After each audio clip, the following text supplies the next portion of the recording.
Ay masipag na gabi po sa ating lahat. Share ko si Masipag, yung isang content creator po Masipag, yung kanyang kinita po sa ads on reels saka sa in-same ads po Masipag. Ito po ay naka-on hold at nagulat po siya sa on hold na to Masipag, Ito po ay kulay red daw po Masipag. Bakit kulay red? Dati po ay dilaw naman po Masipag. So ito po yon si Sir Salds TV, siya to Sir Salds TV. Ito po yung mga kanyang kinita po Masipag. Kung nakikita nyo po dito, dati pa po ito Masipag, nung July pa po, August pa po Masipag, naka-on hold pa rin po Masipag. Bakit nga ba? So ito Masipag, yung pag-uusapan natin bakit naka-on hold yan. So ito, bibigyan ko po sa inyo ng mga talagang ideas po para maging aware po kayo bakit on hold, ano yung mga dahilan po Masipag, para malaman nyo po talaga, no? So para maging aware ang bawat isa, ito po yung mga dahilan ko bakit on hold po Masipag, So number one, kung bakit tayo on hold, make sure nyo po Masipag, yung mga video na yon ay sa inyo po, sarili po talaga ninyo po Masipag, para hindi po tayo dito magkaaberya sa ating kikitain din sa video na iyon. Pag once na hindi po sa atin yung video po Masipag, lagi nyo po tatandaan ngayong October, November, yung update po ay hindi na po natin makikredit yung kikitain natin doon sa video na yun. Kung tayo po ay monetize, no mga kasipag, sa ads tayo ay monetize, yung kikitain natin doon po Masipag, dahil hindi po sa atin yung video, possible na not payable na po yun sa ngayong update po ngayong October. Pero ito po nung July, August, so counted pa po ito, meron pa po itong talagang process pa rin kung nasa kay Facebook na kung ibibigay niya ba o hindi pag once na hindi po sa atin yung video. At kung yung video naman po yun mga kasipag, yung mga dahilan na ito po ay nudity, nagkaroon ng mga labag sa content moderation policy po ni Facebook, sa kanyang community guidelines po mga sipag, possible po Masipag ma-on hold ka dyan at possible na hindi pa po ibababayad yan. Kasi nga, labag po sa policy, sa content moderation policy nila. Yung mga nudity, yung mora, yan, pambubuli ng mga video po Masipag na tayo po i-monetize sa ads. At ito po ay pag once na na-detect na ni Facebook na mali po yung ginagawa natin, labag sa policy nila,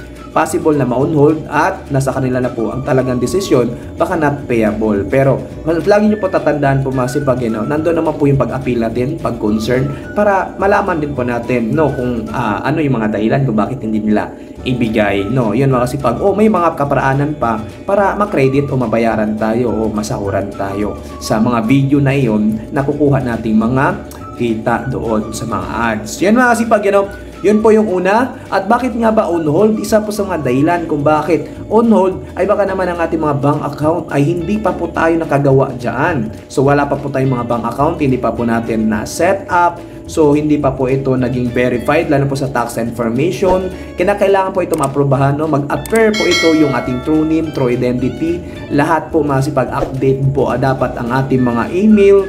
Ayan yung ating number, true name, identity, kailangan mag-appear po ito sa tax information para ito po ma-aprobahan at ma-verified na po tayo pag once sa pasado. At lagi nyo po tatandaan, yung inyong bank account, yung kanyang SWIFT code, dapat hindi po magkamali, at yung account number po nito at yung name nyo po Masipag, dapat hindi po magkamali para walang questionable, para hindi po ma-on hold. Wala na pong aberya-aberya, diretso-diretso pasok. So yun yung mga dahilan kung bakit ito on hold po Masipag. At yung pangatlo naman dito Masipag, pag once naman po ay ikaw ay talagang PayPal at hindi po ikaw bank account, lagi nyo po tatandaan mga Kasipag, meron na po nakapag-payout na $25 lang po mga Kasipag, ay nakapag-payout na po sila through PayPal po ito. Yun mga Kasipag, through PayPal po. Pero pag sa bank account po mga Kasipag, lagi nyo po tatandaan, kinakailangan po natin dito makakuha ng $100 po mga Kasipag. Lagi nyo po tatandaan yan na sa ads on reels, kailangan $100 po ang kikitain natin para masahod po natin yun. So pag wala pang $100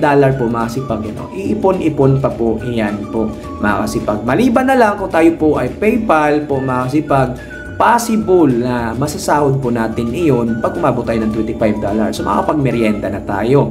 Pero pag once na wala pa pong $100 at ikaw po ay bank account dyan, mga Kasipag, on hold muna. Antayin mo munang makuha natin yung threshold ng $100 para masahod po natin. So yun po yung mga dahilan kung bakit on hold po mga Kasipag. Kaya make sure nyo po dito mga Kasipag, lagi ko pong ipapayo sa inyo, i-advise ko po sa inyo mga Kasipag, maging aware kayo, lagi nyo pong tatandaan na dapat sarili po nating video po mga Kasipag, So i-creative po natin po mga kasipag, i-enhance po natin kung meron po tayong mga kinukuhang video clip ng iba, no? So ayusin po natin para hindi po tayo mag-copyright o magkaroon ng violation. Kasi nga sa ngayon po masipag, pag once mabigyan po tayo ng unoriginal content, wala na po tayong maiki-credit doon sa video na yun, hindi po natin yun kikitain yung ads doon na nalabas pag once na meron itong violation na unoriginal content. Yun na po yung new policy po ngayon mga kasipag, you know? Kaya maging aware po kayo at dapat yung mga tugma po na inyong mga bank account, lalo yung account number nyo, yung name ng inyong bank account, yan mga kasipag, tugma po dapat at verify dapat tayo sa tax information para hindi na po tayo nagka-aberya on hold o para hindi po tayo not payable dito. Siguraduhin na authentic tayo sa ating mga content, video, sarili po nating video po mga sipag, you know? So yan na po mga sipag, yan na po yung ma-share ko sa inyo dito. Pag once na hindi po ikaw ay PayPal, so $25 po, makapagsahod na po tayo sa PayPal. Pag once na tayo po ay talaga monetize na at verify tayo sa tax information, ayan, aprobahan na po tayo, nag-appear na po ang ating personal information dito sa ating bank account naman. So tugma dapat yung name, no mga kasipag. Yun po ang mga dahilan po mga kasipag kung bakit on hold sa ating mga content video na hindi pa po sa atin at hindi pa po natin nakuha yung 100 threshold dollar mga kasipag, you know, na tayo po yung makapagsahod sa bank account o dito sa $25 dito sa PayPal. So yun na po mga kasipag, sana po meron kayong intindihan at tututunan sa content video na to at sana po nakatulong. At kung nagustuhan yung video mga kasipag, pasupport na po sa ating YouTube channel o Chris TV po mga kasipag, you know, pasubscribe na mo mga kasipag kung hindi pa po kayo nakasubscribe at pindutin na rin po ang notification button para masilid sa bagong video sa upload. At kung meron ko susunod at kanan masipag, mag-comment down below sa baba para pag nabasa ko yan, sasagutin ko yan at magagawan po natin ng content video yan hanggang sa matakaya. At huwag rin po kalimutan mag-like and share. Mga sipag, maraming salamat sa manood. Have a nice day and God bless all.